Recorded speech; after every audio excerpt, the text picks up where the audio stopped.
In this video, we discuss about the two uses of potentiometer.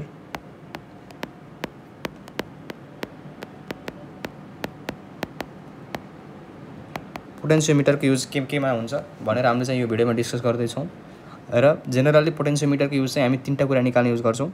एउटा to measure the EMF of cell,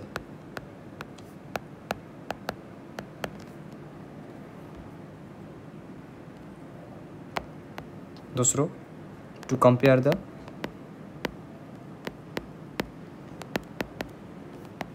EMF of cell, third नम्बरमा हामी के use गर्छौं त केको लागि यूज गर्छौं त to measure the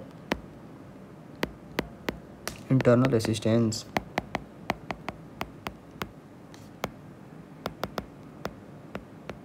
of cell. हेर हामी फर्स्टमा के निकाल्छौं भन्दा to measure the EMF of cell. हेर यसको लागि चाहिँ हामीलाई एउटा पोटेन्सियोमिटर दियो रे। अब हामीलाई अननोन एउटा ब्याट्रीको EMF कसरी निकाल्छौं भन्दा यसरी निकाल्छौं।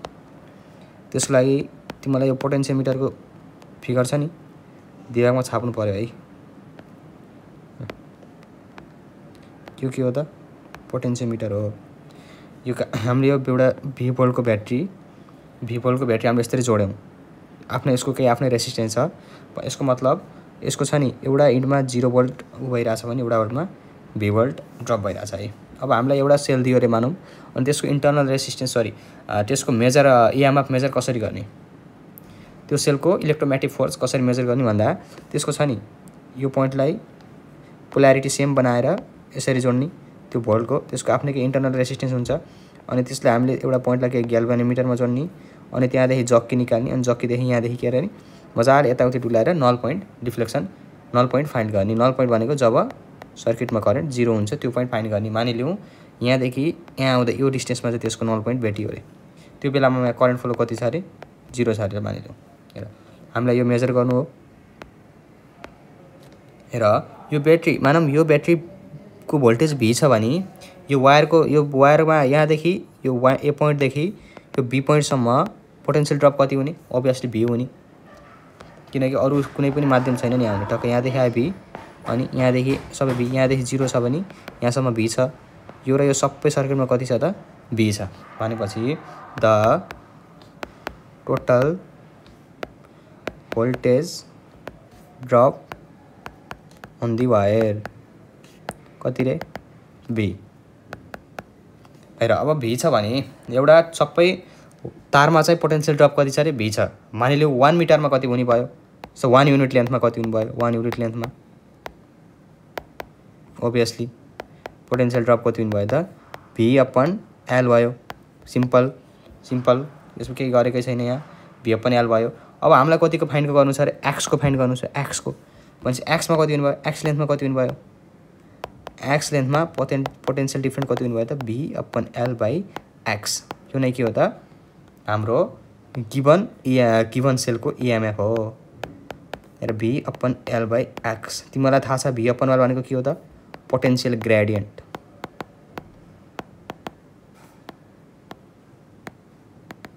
Voltage drop on the wire per unit length भनेको के हो त पोटेन्शियल ग्रेडियन्ट। यसलाई हामीले कन्स्ट्यान्टको रूपमा के x लेख्न सक्छौं जुन चाहिँ EMF अफ गिवन सेल हो। के भनेको के हो रे पोटेन्शियल ग्रेडियन्ट, x भनेको चाहिँ ब्यालेन्सिङ लेन्थ। ब्यालेन्सिङ लेन्थ कसरी फाइन्ड गर्छौ भन्ने कुरा मैले भनिसकेको छु अस्तिको भिडियोमा। बुझौ नि यो म एकचोटी सर भनिदिन्छु बुझ। हेर कुनै पनि यो पोटेन्सियोमिटर भयो यो हामीलाई थाहा नै छ। यसलाई हामीलाई ब्याट्री हो यो एउटा सर्टेन भोल्टेजको ब्याट्री हामीले त्योसँग जोड्नु नै पर्यो पोटेन्सियोमिटरसँग। र यो ब्याट्री मैले मानिलिउँ कि V भोल्टको जोडे भने कि यसको मतलब के भन्दा यो तारमा छ नि यो तारमा पोटेन्शियल ड्रप कति हुन्छ टोटल V भोल्टकै हुन्छ। कसरी भन्दा हेर यहाँदेखि यहाँ आयो 0 भोल्ट, यहाँदेखि यहाँ आयो 0 V भोल्ट यहाँदेखि आयो 0 देखि V भोल्ट भनेको कति भयो त 0 देखि V भोल्ट भनेको टोटल वायरमा कति भोल्ट ड्रप भयो V भोल्ट भयो मानिलिउँ। अब हामीलाई एउटा EMF निकाल्नु छ कुनै पनि सेलको भनिलेपछि त्यसले हामीले यो सर्किटमा देखाए जसरी यो पोल्यारिटी सेम गराइकन यो भन्दा यसको भ्यालु कम हुने कुरा म यो भन्दा अघिल्लो लेक्चर भिडियोमा भनिसकेको छु। त्यस्तो मिलाएर हामीले जोड्नु पर्यो यसमा। अनि हामीले चाहिँ के गर्नु पर्यो यसरी यहाँदेखि अथवा यहाँदेखिको एउटा कुनै सर्टेन पोइन्टदेखि पोइन्टदेखि के सुरु गर्नु पर्यो भन्दा जक्की डुलाउन सुरु गर्नु पर्यो। भनेपछि के को लागि जक्की डुलाउनु पर्यो त भन्दा फाइन्ड द नल डिफ्लेक्सन। कसरी हेर मैले अब यतादेखि हिँडेर कतै ड्रप यता कतै ग्याल्भेनोमिटरको सुई यता ड्रप हुन्छ कतै यता ड्रप हुन्छ र एउटा यस्तो लेन्थ खोज्नु पर्यो जहाँ चाहिँ ग्याल्भेनोमिटरको कि 0 मा लाइन हुन्छ। त्यसको मतलब त्यहाँ करेन्ट कति हुन्छ, त्यहाँ करेन्ट ड्रप कति हुन्छ त 0 हुन्छ। त्यो खोज्नु पर्यो भनेपछि त्यो खोजेपछि भइहाल्यो। अब यहाँ भी भोल्ट छ, यहाँ 0 भोल्ट छ। मानिलिउँ यस्तै यस्तै आउँदा यहाँ 0 भोल्ट छ, यहाँ 0 भोल्ट छ, यहाँ भी भोल्ट छ। अब यहाँ आएर यहाँ करेन्ट यसमा पनि करेन्टको भ्यालु कति हुनुभयो 0। करेन्ट फ्लो हुँदैन किनकि यहाँ सर्किट डायग्राम छैन। भने के छैन, एउटा कम्प्लिट सर्किट छैन। करेन्ट EMF अफ 2 सेल हेर टक्क पोटेन्सियोमिटर डायग्राम खानु पर्यो राजा। यस्तो रियोस्टाट टक्क यहाँ पोटेन्सियोमिटर भयो। हामीले गिभन पोटेन्सियोमिटर दियो रे अनि रियोस्टाट यहाँ लायो रे अनि यो ब्याट्रीको छँदैछ, थाहा छँदैछ तिमीहरूलाई। अनि यहाँ तार छँदैछ यसरी।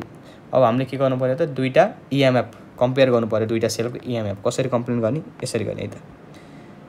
यसरी यहाँ जोड्नु पर्यो। यसको आफ्नो इन्टरनल रेजिस्टेन्स छ, एउटा सेल हो जुनको चाहिँ हामी EMF कम्पेयर गर्न जाँदैछौँ र अर्को यहाँ सेल हो। यसरी जाँदैछौँ यहाँ ग्याल्भेनोमिटर जोडेर यसरी हामी चाहिँ यहाँ के पाउँछौँ नल पोइन्ट पाउन भौतारिरहेका हुन्छौँ है त। हेर अब हुन्छ के भन्दा यो छ नि, यो यहाँ 0 भोल्ट मानौँ यसलाई मैले V भोल्ट माने, यो V भोल्ट। त्यस्तो आयो यहाँ, यहाँ कति भोल्ट आयो, यहाँ कति भोल्ट आयो, यहाँ 0 भोल्ट।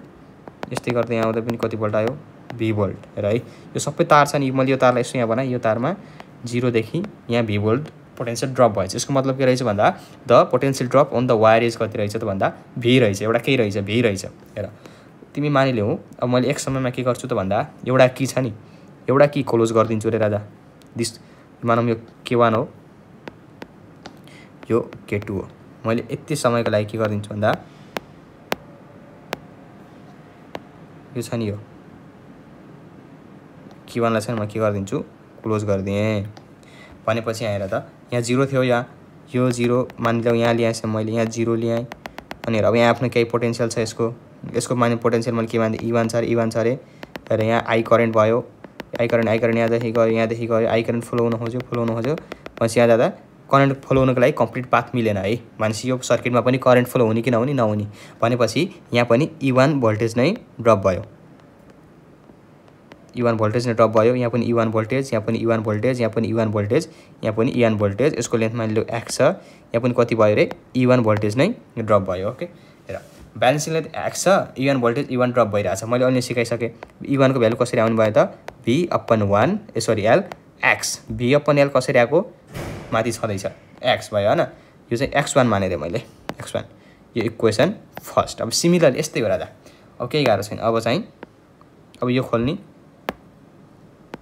K1 खोलेर र K2 लाई मैले के गरे क्लोज गरेँ रे। भनेपछि when यो के थियो त यो when K1 is close and K2 is open.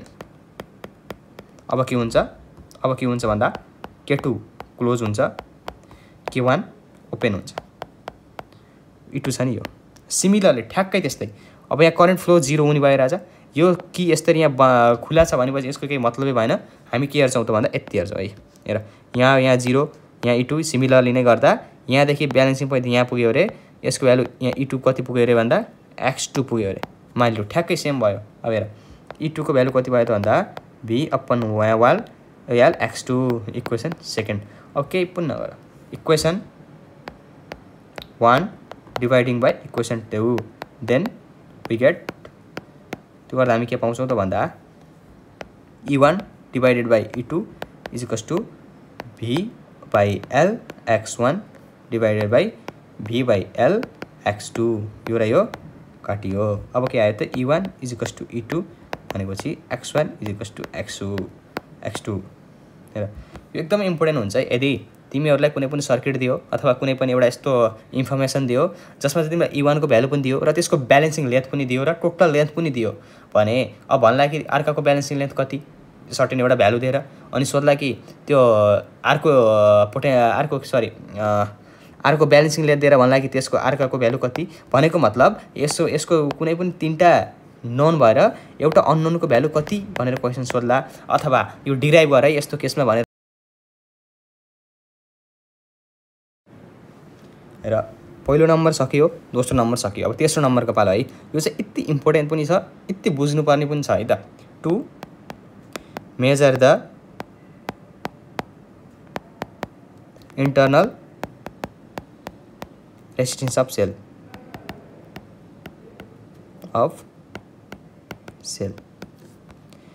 पोटेन्सियोमिटर केही फरक छैन पोटेन्सियोमिटर यस्तै हो जुनमा पनि रियोस्टेट यहाँ चाहियो ब्याट्री भी छ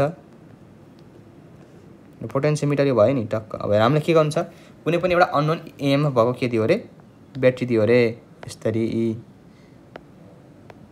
यस्तो हामीलाई यो के भ्यालु निकाल्नु छ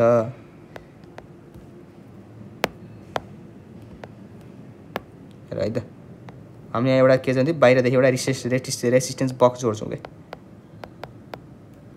यहाँदेखि हामी के जोड्यौँ की जोड्यौँ अनि यहाँदेखि ग्याल्भेनोमिटर र के निकाल्यौँ हामीले त्यही निकाल्यौँ हेर अब हामीले ब्यालेन्सिङ पोइन्ट पहिला यसो बुझ्छौँ है त हेर यसको EMF E छ अरे यसको इन्टरनल रेसिस्टेन्स R छ अरे रेसिस्टेन्स बक्स भनेको एउटा यस्तो हुन्छ तिमीले देख्न सक्छौ ल्याबमा पनि एउटा यस्तो भाँडो हुन्छ जसमा चाहिँ एउटा की लाइक स्ट्रक्चर हुन्छ यस्तो अनि यहाँ 5 10 15 20 भनेर चाहिँ के दिएको हुन्छ एउटा रेसिस्टेन्स दिएको हुन्छ हेर हामीले 5 मा दिएको यो की छ नि यसलाई निकालेर बाहिर राख्यौँ भने यो रेसिस्टेन्स बक्स छ नि त्यो रेसिस्टेन्स बक्सले चाहिँ 5 ओमको 5 ओमको रेसिस्टर जस्तो बिहेभ गर्छ है त त्यही भएर यो भेरिएबल हुन्छ यसको भ्यालु हामीले चाहे अनुसार हामीले रिडिङ लिन चाहे अनुसारको भ्यालु चाहिँ हामीले योबाट राख्न सक्छौँ भनेपछि यो एक्सपेरिमेन्ट हाम्रो कहाँ युज हुन्छ भन्दा कुनै पनि सेलको इन्टरनल रेसिस्टेन्स निकाल्नको लागि ल्याबमा पनि युज हुन्छ है ल्याबमा पनि यो एकदमै इम्पोर्टेन्ट छ र हाम्रो बोर्ड एक्जामको पर्सपेक्टिभले पनि यो अलि इम्पोर्टेन्ट नै छ है त अब हामी काम गर्न जान्छौँ पहिला हामी के गर्दैनौँ सुरुमा यो की छ नि की हामी पहिला इफ केलाई के राख्छौँ किलाई हामीले ओपन नै राखिदिन्छौँ सुरुमा की ओपन राख्दा सिम्पल छ है मैले सिलाएर यहाँ 0 भोल्ट कसरी भयो यहाँ V भोल्ट कसरी भयो भनिराख्नु पर्दैन अब यहाँ पनि 0 भोल्ट अब यहाँसम्म आयो 0 भोल्ट तर यहाँ त पोटेन्सियल डिफ्रेन्स छ यहाँ त पोटेन्सियल छ भनेपछि यहाँ E भयो यहाँ E भएपछि यहाँ I भयो आई करेन्ट आयो आई करेन्ट आयो यहाँ यसरी करेन्ट बग्न पाएन भनेपछि यो सर्किटमा नि करेन्ट 0 के हुँदा 0 जब यो की छ नि राजा ताला यो ताला ओपन हुँदा यसको भ्यालु यसमा करेन्ट फ्लो भएन भने सिम्पल कुरा सिम्पल फन्डा छ अर्को जस्तो अब हेर आएन भनेपछि यहाँ पनि भ्यालु E यहाँ पनि भ्यालु E यहाँ पनि भ्यालु E यहाँ पनि भ्यालु E बुझौ यसको लेन्थ मैले मान्थे L1 यो की ओपन हुँदा यो सर्किट ओपन सर्किट हुँदा चाहिँ ब्यालेन्सिङ लेन्थ कति भयो भन्दा सिधै E = VL into L1 equation first simple थियो केही थिएन सिम्पल कन्सेप्ट थियो 1 भयो इक्वेसन अब म के गर्छु भन्दा किला छ नि किला मैले क्लोज गरिदिएँ भनेपछि अब यहाँ अर्कै कुरा छ यहाँ आउँछ जियो यहाँ र अब यहाँ छ नि यहाँ अब यो सर्किटमा आफै हेर त यो क्लोज सर्किट भयो अब यहाँ करेन्ट आई फ्लो हुन्छ के यहाँतिर जाँदा यहाँ 0 थियो E थियो अब यहाँ जाँदा E पनि हुन्छ तर हेर कस्तो छ भन्दा यहाँ यस्तो छ नि अब मैले यहाँ गराए आउटर सर्किट यहाँ छ यस्तो छ हैन हेर यो 0 थियो यो E थियो अब हेर यहाँ करेन्ट फ्लो भइरहेछ है यसमा कति आई करेन्ट फ्लो भइरहेछ भने यो भाँडो छ नि राजा रेसिस्टर यो रेसिस्टरमा अब कति तिम्रो EMF ड्रप हुन्छ त V = IR कति हुन्छ I र रेसिस्टेन्सको R IR ड्रप भयो हैन अब यहाँदेखि निस्क्यो कति टोटल छिराएको थियो V रे त्यसले खायो IR र टोटल कति निस्क्यो त भन्दा यति निस्क्यो है त यसलाई कति मान्दियो E - IR निकाल्दियो V भनेको लागि के मान्दियो E - IR अब हेर ब्यालेन्सिङ लेन्थ छ नि अब अनि ब्यालेन्सिङ गर्ने भाँडो छ ब्यालेन्सिङ गर्ने भ्यालु छ नि अब अनि E थियो अहिले E हुँदैन कि अब E - IR हुन्छ हेर पोटेन्सियल डिफरेन्स घट्यो भनेपछि ओभियसली उ पनि घट्ला ब्यालेन्सिङ लेन्थ पनि घट्ला अब यहाँ आइदियो रे राजा यसलाई L2 मान सिम्पल हेर E - IR कति भयो त V/L इन्टु L2 भयो ओके र मैले I भनेको के हो त I भनेको हेर यसको रेजिस्टेन्स कति छ R छ नि I भनेको के हो त सिम्पल छ हेर यो दुईटा केमा छ सिरिजमा छ हो पोटेन्सियल डिफरेन्स छ कति E छ दुईटा सिरिजमा छ भनेपछि R भयो यो कसरी आयो थाहा पनि यो सिधै ओम्स ल देखि आयो है त V = IR गर्न है कसरी आयो त v is equals to IR गरेर आएको हो। v को ठाउँमा e छ, i को ठाउँमा i हामीलाई निकाल्नु छ, r को ठाउँमा कति छ त r प्लस r छ। हामी सिधै किन जोडेको भन्दा किनकि दुईटा सिरिजमा छ, सिरिज कनेक्सन छ है त। i is equals to e upon r plus r हो, यसरी आयो त। हेर अब मैले e माइनस i को ठाउँमा कति राख्न पाएँ, i को ठाउँमा कति राख्ने यो तिमीलाई बुझाउनको लागि थियो। हेर i भनेको i नै भयो, i भनेको ठाउँमा मैले कति राख्न पाएँ, मैले यसमा भ्यालु पुट गर्छु है।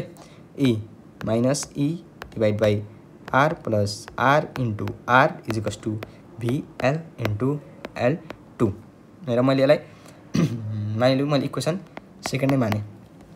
अब हाम्रो इक्वेसन फर्स्ट र इक्वेसन फर्स्टलाई सेकेन्डले डिभाइड हान्थ्यौँ। e is equals to v upon l into l1 divided by e minus e r plus r into r divide by p upon 1 l2। e common लिदेऊ 1 minus r upon r plus r equals to यो रहेको कट्यो l1 divide by l2, यो पनि कट्यो 1 divide by. अब तिमीहरूले मैले r plus r common ल्याएँ है त, यता r plus r minus r simple common ल्याओ l1 डिवाइड बाई l2, यो माथि गयो उल्टेर r plus r divide by यो रहेको कट्यो r अनि कति भयो त l1 डिवाइड बाई l2। हामीलाई यसको भ्यालु निकाल्नु छ हो। यो इन्टरनल माथि हेर इन्टरनल एसिसमा आरे मानेको माथि पनि। अब मैले यस्तो गरेँ r plus r divide by r थियो नि l1 डिवाइड बाई l2। अब मैले यसलाई यस्तो गरेँ r divide by r plus r divide by r is equals to l1 divide by l2। यो 1 भयो, 1 यता आयो r divide by r l1 divide by l2 minus 1 r को भ्यालु कति आयो त भन्दा l1 minus l2 divide by l2 into r भनेको यो थियो। यो चाहिँ करेन्टको यो चाहिँ स्विच अन नगर्दा पोटेन्सियल त्यसमा चाहिँ हेरे एक्सटर्नल पोटेन्सियल नदिँदाको ब्यालेन्सिङ लेन्थ र एक्सटर्नल पोटेन्सियल दिँदाको ब्यालेन्सिङ लेन्थ र त्यसलाई अपन त्यसैको भ्यालुलाई अपन गरेर भ्यालु निकाल्यो भने यो आउँछ है त। के भयो त भन्दा r is equals to l1 minus l2 divide by l2 into r। यो भ्यालु चाहिँ तिमीहरूले यति चाहिँ सम्झिनुपर्छ र योदेखि न्युमेरिकल सोध्यो भने यो सबै स्टेप माथिदेखि तलसम्म यसरी